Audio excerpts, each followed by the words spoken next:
But let's drop one more bomb about how we made money on the playground. Maybe some kids can use some inspiration. One that worked, one that was good, one that won't get kids in trouble. But you're still not advising them, it's just what worked for you.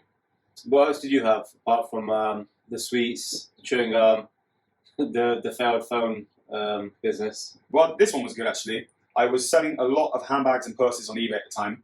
They were just cool, like they were good looking bags. They were very fashionable at the time. I could buy them for like £20 a bag and I sell them for like £60 to £70 a bag, and I was selling a lot of them on eBay. It was back when eBay had loads of fashion stuff on there. Yeah. And I was like 14 years old making like £100 to £200 net a week. It was big money, you know? Like I didn't need any pocket money. I still had to work a job. My dad was very like hell-bent on me working a job, so I had to every Sunday sell bathrooms, which that was the smaller part of my income than the selling of the bags.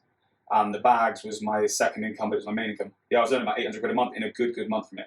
But yeah, it was good, man. That was a lot of money back then. 800 quid, that's like a full-time job for an adult when you got it as a teenager. Yeah. I remember I had this like Pittsburgh Steelers bomber. You know Pittsburgh Steelers, NFL team?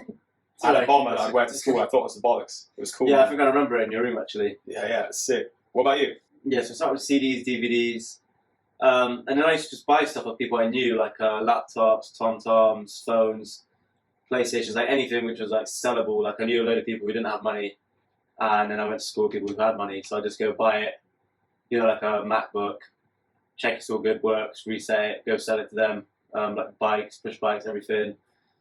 You know, you can buy it off Gumtree and stuff like that, and just resell it. So I was just doing that all the time, just to make like extra money while working in co-op. And I remember like the first time I saved up £1,000, like in cash from selling like bikes and stuff like that. Yeah. It's crazy, isn't it? So, yeah, I know. And get to £1,000. It feels magic. Do you ever sit there and just recount the same money over and over and over? Yeah, just checking it, like, have I really got £1,000 here? Yeah, man. And then as you turn adult, you realise that doesn't last long at all. It's nothing. Yeah, it doesn't. That actually brings me on to the next point we're going to talk about, and it's the one where we were both involved, is when we were buying and selling hair straighteners and fur boots. Do you remember? Oh yeah, Uggs and GHDs, yeah. That guy in Cheddar, a guy I know, he was selling these Ugg boots and GHDs. He sold them for around £20 less than what you could sell them for in and around the pub, and we buy them from him. He was very like ambiguous about where he got them from, but all he told us is they're all legit and they're all real. So we're like, okay, cool. Like, there's no way we get in trouble. No, fine. All right, we'll take your word. We trust you. And we sent around. I remember those days where you were doing insane money. Yeah. I used to just rock into like sixth form with like Uggs and GHDs. Like, who wants this? And I would take a list down like on my phone. Sand brown, size 6. Like I can't remember the other colours, but it was like black. I don't know these sand colours. Anyway, and straighteners. And I used to just say, okay, cool. Come in tomorrow with the money. I come in next day with the Uggs. I come see you. Come in next day with the Uggs and GHDs. Make my money, pass you the money, and have a little profit. And I remember that's the first time I made like £1,000 in a day, was when some girl's mum invited me round, and she invited all her friends over.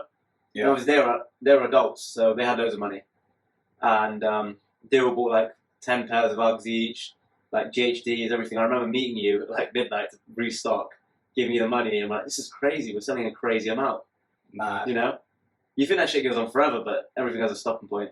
Well, it's crazy, isn't it? Think people would start a bricks and mortar store today, and you'd be lucky if you set up a store in Backwell. You'd be lucky if you could turn over £1,000 in a weekend, you know. And you do it in a night at the pub. Yeah. Or go to some woman's house, and it was like a Tupperware party, wasn't it? Yeah, like a Tupperware party for Uggs and GHDs. It's crazy.